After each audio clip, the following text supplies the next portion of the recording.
Hello friends, வணக்கம். நம்ம இன்னைக்கு வாழைப்பழம் கச்சாயம் செய்ய போறோம். வாங்க பார்க்கலாம். வாழைப்பழம் 2, ராகி மில்க் மால்ட் 200 கிராம், கோதுமை மாவு 100 கிராம், தேங்காய் சிறிதளவு, ஏலக்காய் 5, சர்க்கரை 200 கிராம். வாழைப்பழத்தை தோல் நீக்கிட்டு நல்லா மசிச்சு எடுத்துக்கலாங்க. இது கூட நம்ம எடுத்து வச்சிருக்க மாவு, சர்க்கரை, ஏலக்காய் எல்லாம் ஒன்றா போட்டு நல்லா மிக்ஸ் பண்ணிக்கலாங்க.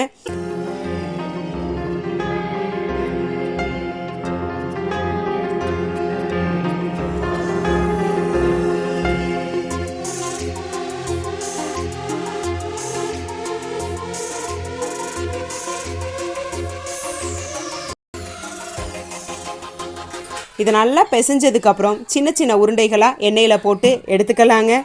நல்லா சத்தான சுவையான வாழைப்பழ கச்சாயம் ரெடிங்க.